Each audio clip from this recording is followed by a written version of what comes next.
The Miracle at Montgisard. A sea of steel and silk, Saladin's army flowed across the plains of Palestine.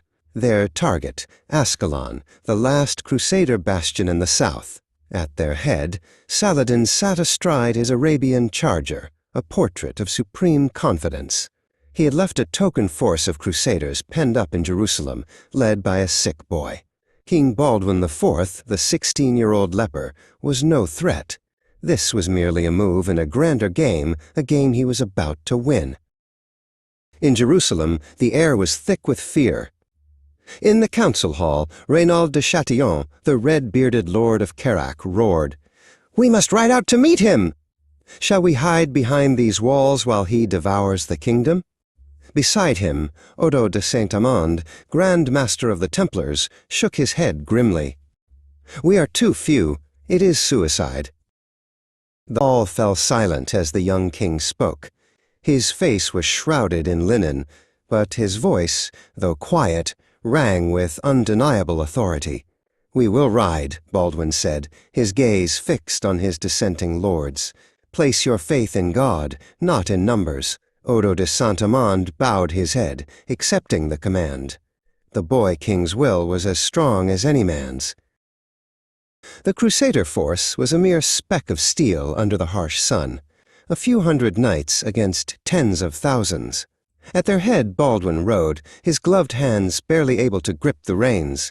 Beside him was not a crown, but the true cross, a holy relic said to be from Christ's own crucifix, glowing with an otherworldly power. This was not an army, it was a moving act of faith.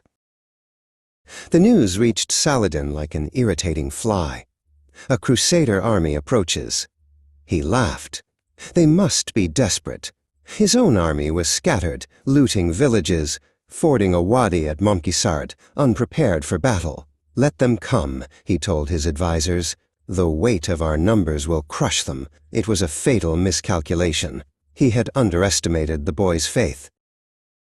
When Baldwin saw the disordered Ayyubid army, he knew this was his chance.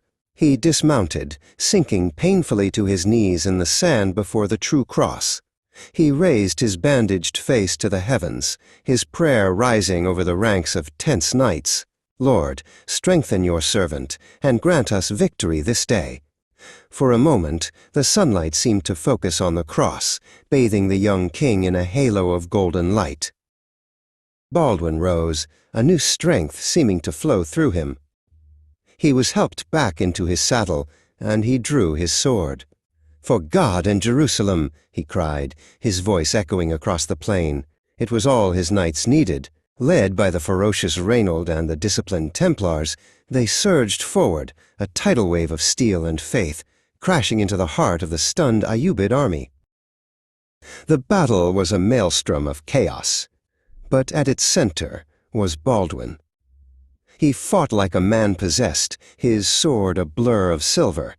His presence, this dying boy king who refused to break, inspired his men with a desperate strength. They fought not as soldiers, but as martyrs, every blow a prayer. Saladin's larger army was shocked by the sheer intensity of the assault.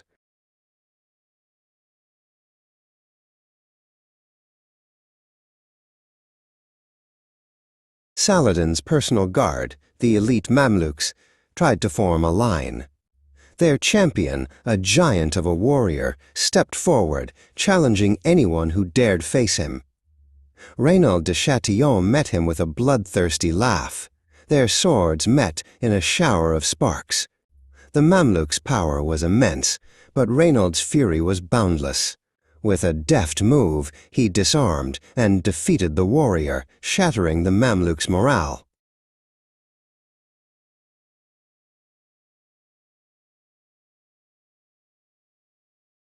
As the sun set, casting a blood-red pall over the plain, Baldwin stood amidst the victory.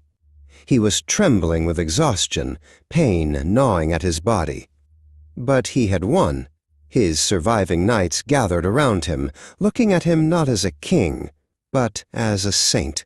They had defeated an invincible army, not with strength of arms, but with the unshakable faith of a single boy. It was the miracle of Montgisard.